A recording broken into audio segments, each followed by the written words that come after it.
आज हम आधुनिक भारत के अंतर्गत होने वाले जनजातीय विद्रोहों का अध्ययन करेंगे।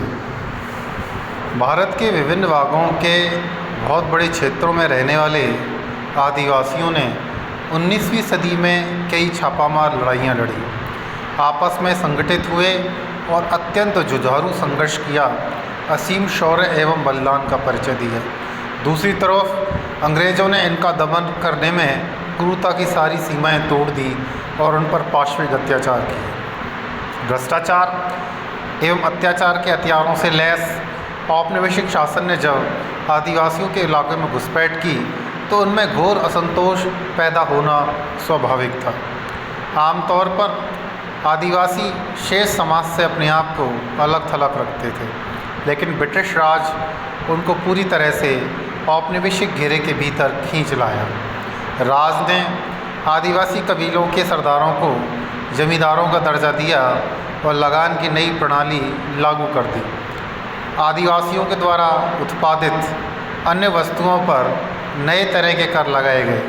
यही नहीं, आदिवासी इलाकों में ईसाई मिशनरीज़ की घुसपैठ को भी राज ने बढ़ावा दिया। इसके साथ ही उनके बीच महाजनों, व्यापारियों और लगान वसूल करने वालों के ऐसे वर्ग को भी लाद दिया जो बिचौलियों का काम करते थे। आदिवासियों को औपनिवेशिक अर्थव्यवस्था और शोषण के भंवर में खींच लाने के काम में औपनिवेशिक शासकों ने इन बिचौलियों का जमकर इस्तेमाल किया। ये भारी बिचौलिए धीरे धीरे आदिवासियों की ज़मीन पर कब्जा जमाते गए और उन्होंने आदिवासियों को कर्ज के जटिल जाल में उलझा फंसा दिया। आदिवासी इलाकों में भारी लोगों और औपनिवेशिक राज की घुसपैठ ने उनकी पूरी सामाजिक व्यवस्था को ही उलट पुलट दिया। उनकी ज़मीन उनके हाथ से निकलती गई और वे धीरे धीरे किसान से खेत मजदूर होते चले गए। जंगलों से उनके गहरे रिश्तों को भी औपनिवेशिक हमले ने तोड़ दिया। इसके पहले वे भोजन, ईंधन और पशुओं का चारा आदि जंगलों से जुटाते थे, जहां उनका जीवन पूरी तरह से स्वच्छंद था। खेती करने के उनके अपने तरीके थे।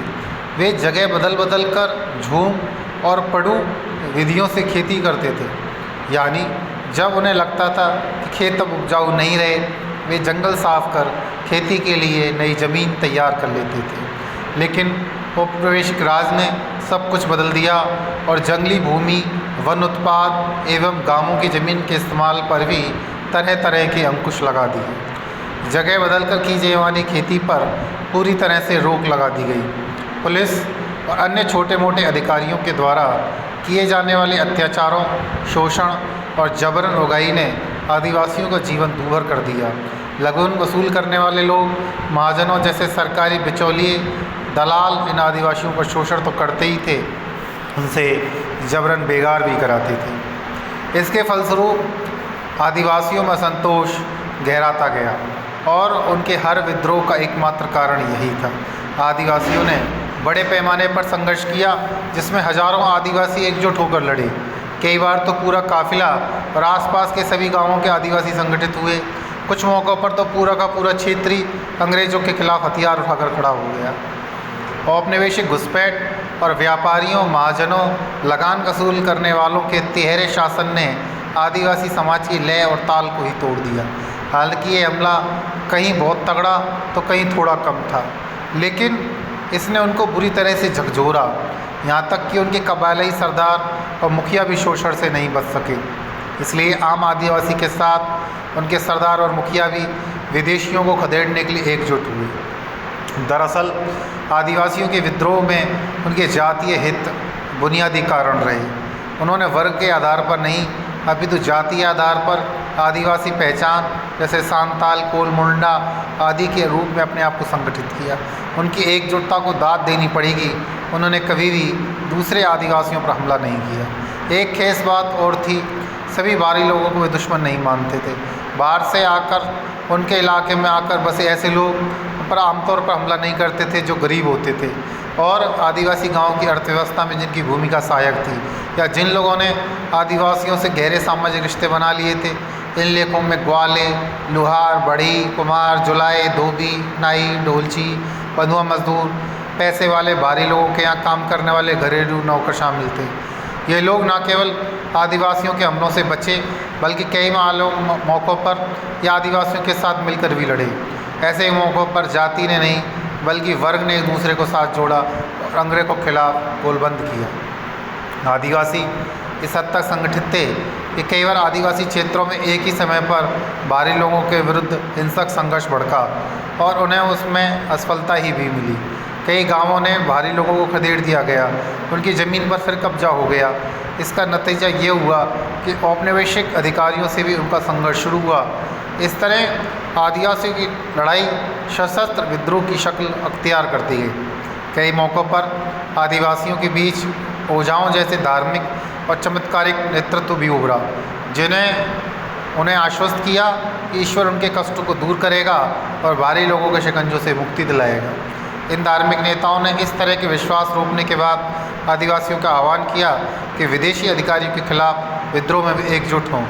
इनमें से ज़्यादातर नेताओं दावा था कि ईश्वर उनके साथ है और उन पर ईश्वर की विशेष कृपा है। वे अक्सर ये दावा करते थे कि उनके पास जादुई ताकत भी है, जिससे वे दुश्मन की गोलियों को बेअसर कर सकते हैं। इससे आदिवासियों में आशा और विश्वास के साथ एक ये भावना फैली कि वे अब आखिरी सांस तक अपने नेता के साथ लड़ने के लिए तैयार हो गए। ब्रिटिश सेना और आदिवासियों के बीच सशस्त्र संघर्ष पूरी तरह से दो गैर बराबर पक्षों के बीच संघर्ष था। एक तरफ आधुनिक हथियारों से लैस फौज और दूसरी तरफ पत्थर आदि भारे तीर धनुष लिए हुए जुझारू बहादुर आदिवासी पुरुष औरतें, जिन्हें विश्वास था कि उनके पास ईश्वरीय ताकत है। गैर बराबरी के इस युद्ध में लाखों की संख्या में संथाल आदिवासी मारे गए। संथालों का विद्रोह। आदिवासियों के विद्रोह में संथालों का विद्रोह सबसे ज़बरदस्त था। भागलपुर से लेकर राजमहल के क्षेत्र को दमन कोल के नाम से जाना जाता था। यह संथाल बहु क्षेत्र था जहाँ हजारों संथालों ने संगठित विद्रोह किया। विद्रोहियों ने गैर आदिवासियों को भगाने, उनकी सत्ता को समाप्त कर अपनी सत्ता को स्थापित करने का जोरदार संघर्ष छेड़ा। वे कौन सामाजिक आर्थिक कारण थे जिसके चलते संथाल विद्रोह बने, इसका वर्णन उस समय के एक लेखक ने किया जो कलकत्ता रिव्यू में छपा था, जो इस प्रकार था। जमींदार, पुलिस, राजस्व विभाग, अदालतों ने संथालों पर बेइंतहा जुल्म ढाए, उनकी ज़मीन जायदाद छीन ली। हल कदम पर संथालों को अपमानित किया जाता था, उन्हें मारा पीटा जाता था और कर्ज देकर 50 से 500% की दर से ब्याज वसूल किया जाता था।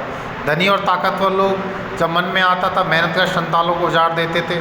उनकी खड़ी फसलों पर हाथी दौड़ा दिए जाते थे। यह अत्याचार आम बात हो गई थी। दीकू, गैर आदिवासी लोग और सरकारी कर्मचारी भी संथालों की निगाह में अत्याचारी थे। ये लोग संथालों से बेगार कराते थे। चोरी करना, झूठ बोलना, शराब पीना इनकी आदत सी बन गई थी। 1854 तक आते आते आदिवासी कसमसाने लगे। आदिवासियों के मुखिया मजलिस और परगणित बैठक करनी शुरू कर दी। तैयारी शुरू होते ही खुले विद्रोह की। जमींदारों और सूदखोरों की लूटने की इक्का दुक्का घटनाएं हुई। 30 जून 1855 को बगनी में 400 आदिवासी गांवों में 6000 आदिवासी प्रतिनिधि इकट्ठे हुए।